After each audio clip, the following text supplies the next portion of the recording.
तो question number 29, bright limited took over assets of 6,60,000 and liabilities of 80,000 of Star Limited for an agreed purchase consideration of 6 lakh payable 10% in cash and balance by issue of 12% debentures of 100 each. Give necessary journal entries in the books of Bright Limited if debentures are issued at par, at premium and at discount. तो इसमें तीन cases हैं, लेकिन उसके पहले हम एक common entry कर लेते हैं जब एसेट्स एंड लायबिलिटीज को लिया गया है ब्राइट लिमिटेड की बुक्स में। तो ब्राइट लिमिटेड ने एसेट्स अकाउंट एसेट्स बाई किए हैं, तो एसेट्स इंक्रीज हो रहे हैं तो हमारे डेबिट होंगे। और फिर उन्होंने लाइबिलिटी भी ली है, सो लाइबिलिटीज भी इंक्रीज हो रही है तो वो क्रेडिट होगी 80,000। तो बेसिकली आपने नेट एसेट्स कितने का लिया, 6,60,000 माइनस 80,000, सो 5,80,000, ठीक है। और आपने purchase constitution at an agreed purchase constitution 6 lakh, तो आप पे कर रहे हो ज्यादा, तो 20,000 आप ज्यादा पे कर रहे हो, तो किस लिए, गुडविल के लिए। सो 20,000 गुडविल डेबिट कर देंगे। और हमें किसको देना है, to Star Limited. Star Limited इस समय हमारे लिए लायबिलिटी हो जाएगा क्योंकि हमें उसे देना है 6 लाख रुपीज। तो किस फॉर्म में देंगे वो देखेंगे अभी हम। तो assets and liabilities taken over, तो ये हमने एक एंट्री तीनों केसेस के लिए कॉमन की है। अब हम करेंगे केस 1, जब हमें पेमेंट करना है।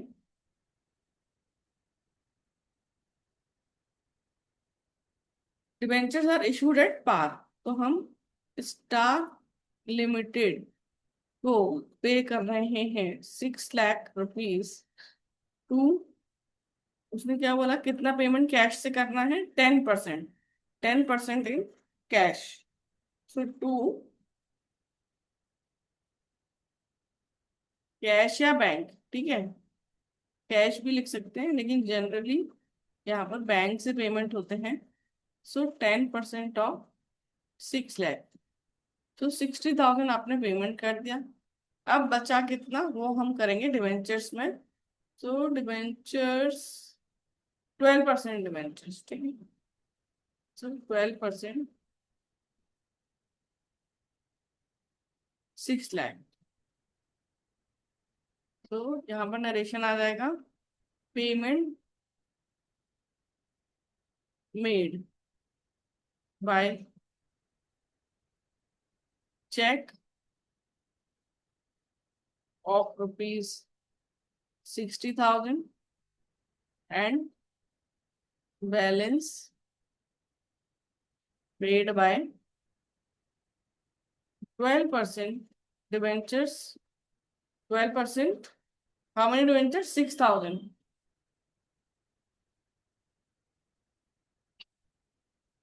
6,000 डिवेंचर्स एट पार, ठीक है। अब हमारा आएगा, इसको हम कैलकुलेट भी कर सकते हैं। देखो 6 लाख रुपीज हमें देने हैं और एट पार मतलब no discount no premium 100 rupees का एक डिवेंचर है, तो 6,000 डिवेंचर्स हमने इशू किए, ठीक है। अब हम करेंगे केस 2।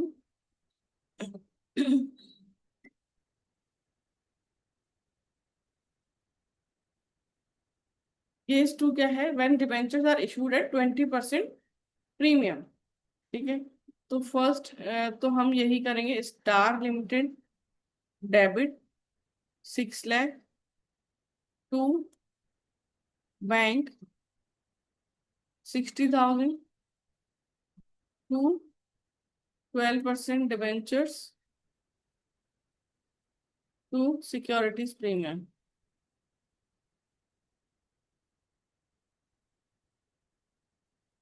तो पेमेंट मेड बाय चेक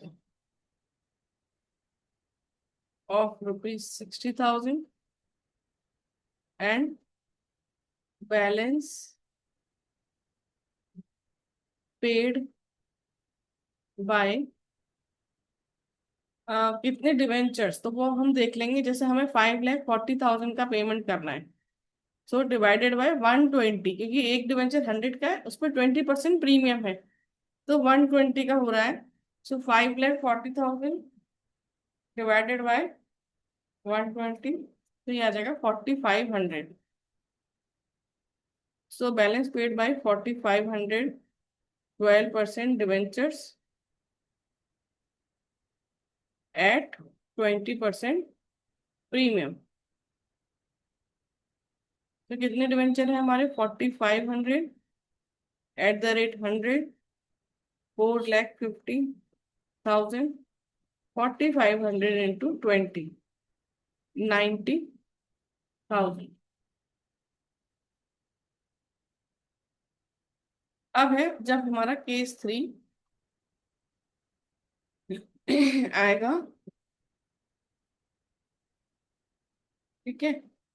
तो केस 3 में क्या है? When debentures issued at discount, कितने परसेंट डिस्काउंट है? 10%। When debentures at 10% discount. अब देखो क्या एंट्री होगी।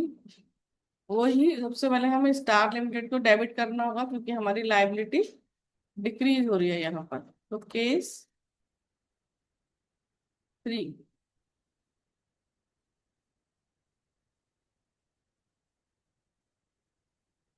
स्टार लिमिटेड डेबिट 6,60,000, नहीं सॉरी 6 लाख टू बैंक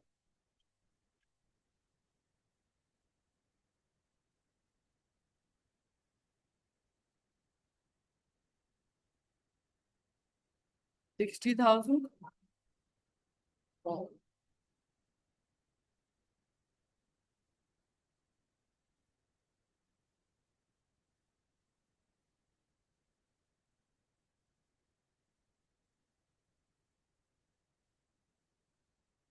ये डिस्काउंट पे इशू हो रहा है ना, तो डिस्काउंट भी आएगा।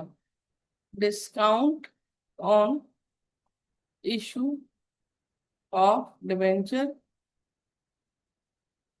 डेबिट टू बैंक 60,000 और टू 12% डिवेंचर्स। अब आप देखो कितना पेमेंट करना है आपको? 5,40,000। और एक डिवेंचर कितने का? 100 का, लेकिन 10% डिस्काउंट के बाद हो गया वो 90 का। तो 6,000 डिवेंचर्स। तो 6,000 डिवेंचर्स 100 का 6 लाख, और 6,000 डिवेंचर्स 10 का डिस्काउंट 60,000। सो 6,000 डिवेंचर्स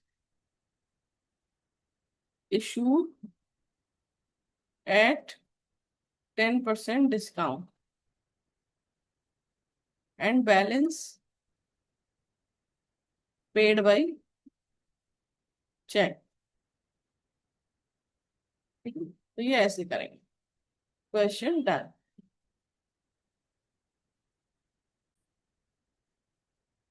देखो, issue of debentures as collateral security. So question number 30 is Sohani Limited took loan of rupees 4 lakh from Bandhan Bank Limited and issued 8% debentures of rupees 4 lakh as a collateral securities. Explain how will the issued debentures will be dealt with in the books of the company।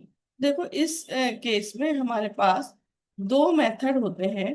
तो सबसे पहले मैं आपको first method explain कर रही हूँ, उसके बाद हम सेकंड मेथड करेंगे। लेकिन यदि एग्जाम में ही क्वेश्चन आए और उसमें कुछ ये ना बोला जाए कि फर्स्ट मेथड फॉलो करना है सेकंड, तो आप सेकंड मेथड फॉलो करना, ठीक है। तो अब देखो, इसमें आपने बैंक से लोन लिया, तो सबसे पहले होगा आपका बैंक अकाउंट डेबिट, क्योंकि आपके पास पैसा आ रहा है, बैंक इंक्रीज हो रहा है, टू बैंक लोन। अब आपका लाइबिलिटी भी इंक्रीज हो रहा है, क्योंकि अभी तो पैसा आ गया, बाद में आपको रीपे करना पड़ेगा। तो नरेशन हो जाएगा loan taken from Bandhan bank limited, ठीक है। और अब जो हमने, ये तो हमने लोन लिया, और फिर जो हमने डिबेंचर्स इशू किए हैं वो भी हम यहाँ पर लिख देंगे। हमने 4 लाख रुपीज के डिवेंचर्स इशू किए हैं, तो एक यदि 100 का है तो हम ये समझ सकते हैं 4,000 debentures. So loan taken from Bandhan bank limited and issued 8% and issued 4,008% debentures as 4,008% debentures at the rate rupees 100 each as collateral securities.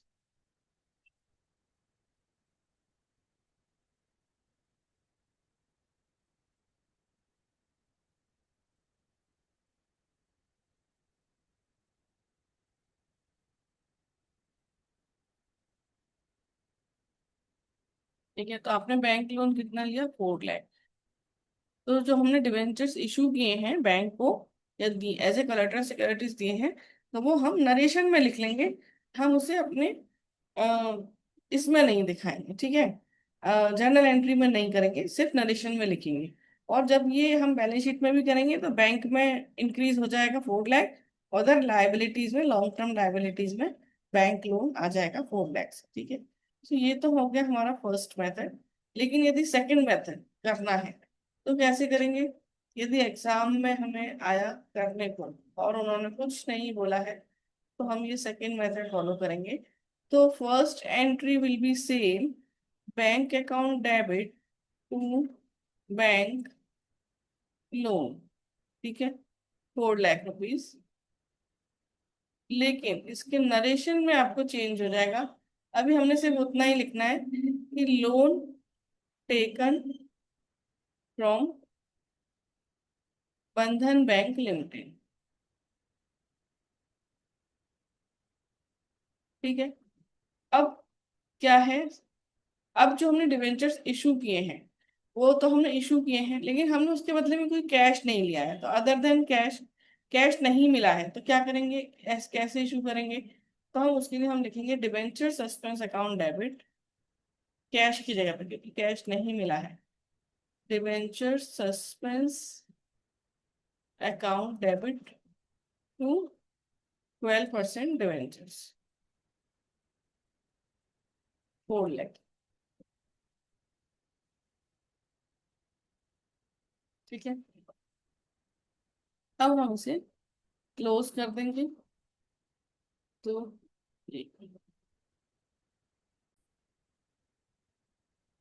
तो हम यहाँ लिख देंगे 4,000 12% debenture issued as issued at the rate rupees 100 each, issued to Bandhan Bank Limited as collateral security. ठीक है, तो हमने इसमें दो एंट्री की, एक bank account debit to bank loan और दूसरा डिवेंचर सस्पेंस टू डिवेंचर.